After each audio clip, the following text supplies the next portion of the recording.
Hi, and welcome to another edition of Todd Talk, where we take teaching theory and turn it into teaching practice. So, the topic for today's Todd Talk is going to be the last week of school. I notice a lot in many of the buildings that I walk around in my district and work in is that the last week of school is kind of a throwaway week. It's kind of a waste week in that students are expected to be learning and teachers aren't expected to be teaching.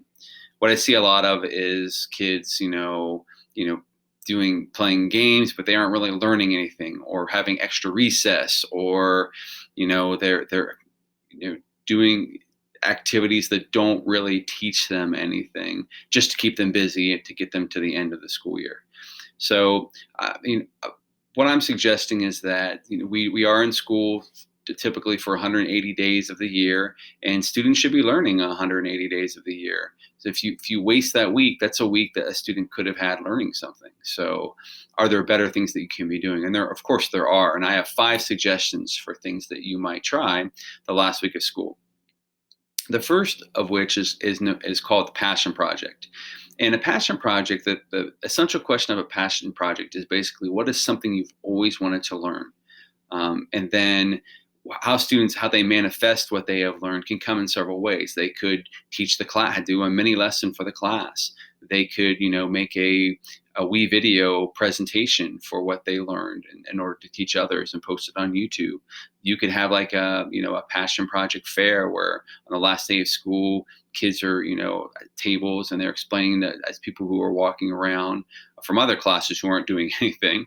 At least they can come and learn something, but they would explain to them what it is that they learned.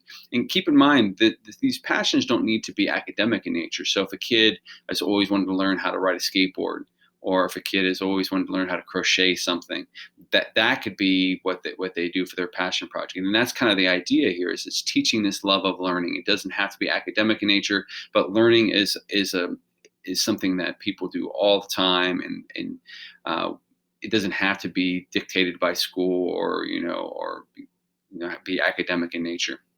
So the second thing that you might do with students is get outdoors. Now, what I don't mean by get outdoors is like give them extra recess or go out and play kickball or things of that nature. What I mean is it is summertime. That's why it's summer break. And, it's a perfect time to kind of knock down the walls of your classroom and get outside. So, for instance, some things you could be doing. So, let's say you want to do silent reading with the kids. Well, don't sit there in chairs in the classroom and in the air conditioning and read the book. Take them outside. Have them spread out over a grassy area or go underneath a tree and do their reading that way. And so this just gets kids outside in a world where they increasingly are staying inside more and watching videos or playing on their phones or their iPads. Other things that you could do is you could have like presentations outside. So like a poetry reading could be done outside, something of that nature. Yet another thing you can do with them outside is you could have discussions. So no matter what your subject area, if you want to have a discussion about that or how the context of how that fits into the real world or things of that nature, take them outside, sit in a circle, sit crisscross applesauce, and go around and have a discussion. But just get kids outside, and rather than being cooped up in the classroom wanting to be outside, put them outside and then have them learn outside. A third thing that you might try is teaching a 21st century skill. So this is not something that is a content standard, but it's something that is going to be very valuable. And some examples of this would be like public speaking. So having an assignment where kids have to give a public speech the last week of school, or the students in the classroom will spend the week doing presentations, because learning the skill is something that's going to be very valuable. Another 21st century skill you could teach them is collaboration. Hopefully you've been teaching that all year long, but have them do a group project or something like a STEM design challenge that requires them to work as a group and to reflect upon how working groups worked and what they could be doing to do better. Another 21st century skill that you could be teaching them would be creativity. So have them do something really creative. Again, it doesn't have to be academic in nature. They're still learning. Just because it's not academic doesn't mean they're not learning. So could you have them do something that's really creative and is teaching them to use their imagination? So it could be writing a short story. It could be doing some artwork. It could be, taping or making a video of something. There's all sorts of things that you could do that allow kids to be creative, and at the same time, as a result, they're learning how to use their imagination. So those are just some examples of 21st century skills that you could teach the last week of school that you maybe didn't have time during the school year because you were so focused on content standards, which happens.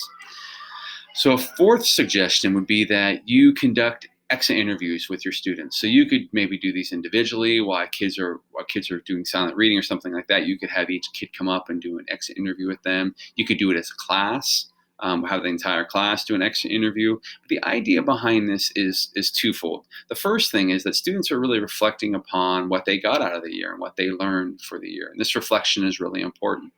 The second thing it does is it helps you. So you realize, what did kids really enjoy? What did they not enjoy? What did they get out of it?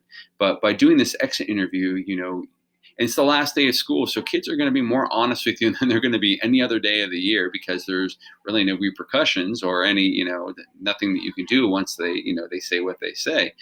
And so it's a really good opportunity to get some feedback on your class and to help students understand that learning is not just about gathering information. It's reflecting upon that information and figuring out, how that was valuable to them and why that was valuable to them.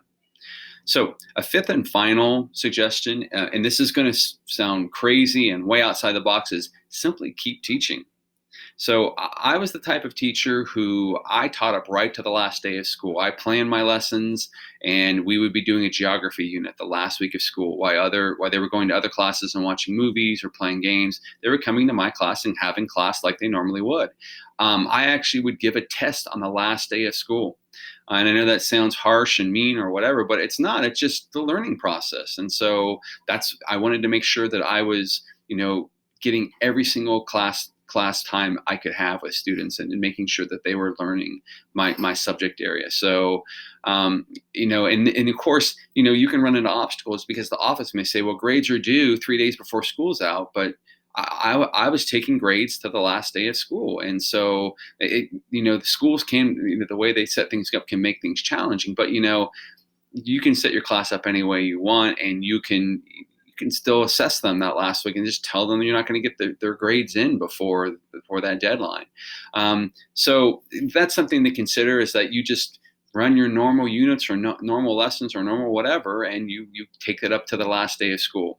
But, I know that can be difficult, especially when other classes are doing all sorts of things. But it is something that can be done. And like I said, I didn't have any problems with students or any behavior issues or whatever that last week of school when we were doing academic work. So there you have it, 5 things that you might try for that last week of school. So I'm gonna take advantage of the fact that you have them. You have a captive audience. You have students who are look up to you and want to learn from you. And so take that opportunity to be learning right up to the last day of school.